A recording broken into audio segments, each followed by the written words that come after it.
গণতন্ত্রের জন্য ছাত্ররা অনেক সংগ্রাম করলেও দুর্নীতির কাছে তারা অতি দ্রুত আত্মসমর্পণ করেছে বলে মন্তব্য করেছেন বিএনপির স্থায়ী কমিটির সদস্য ও সাবেক মন্ত্রী অবসরপ্রাপ্ত মেজর হাফিজ উদ্দিন আহমেদ।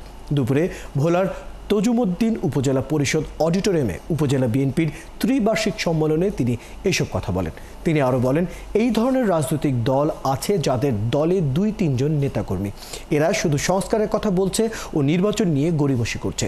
সম্মেলনের প্রথম অধিবেশনে বক্তব্য রাখেন সাবেক ও বর্তমান নেতারা এবং দ্বিতীয় অধিবেশনে নতুন কমিটিতে গোলাম মোস্তফা মিন্টুকে সভাপতি ও ওমর আসাদ মিন্টুকে সাধারণ সম্পাদক হিসেবে নির্বাচিত করা হয়। অনুষ্ঠানে উপজেলার বিভিন্ন ইউনিট থেকে আসা বিএনপি ও অঙ্গ সহযোগী সংগঠনের নেতাকর্মীরাও উপস্থিত ছিলেন।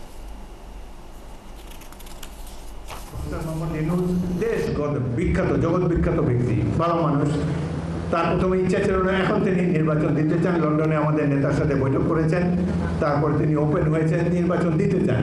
কিছু কিছু উপদেষ্টা আবার তাকে ভুল বুঝায়। আর ছাত্ররা তো আছে যে আমরা একটু সামালক হইলে আমরা কমিটি করতে পারি না, এটা করতে পারি না, এখন তাদের রেজিস্ট্রেশনই হয়নি, তো তোরা কীভাবে ক্ষমতা যাবে রে ভাই? নিশ্চিন্ত থাকেন, আপনারা যদি দলের প্রতি অনুরক্ত থাকেন, আপনারা যদি ঐক্যবদ্ধ থাকেন, ইনশাআল্লাহ বিএনপি রাষ্ট্র ক্ষমতায় যাবে এবং জিয়াউর রহমানের স্বপ্নকে স্বাধীন বাংলাদেশ, গণতান্ত্রিক বাংলাদেশ নির্মাণের জন্য আমরা সর্বশক্তি নিয়োগ করব।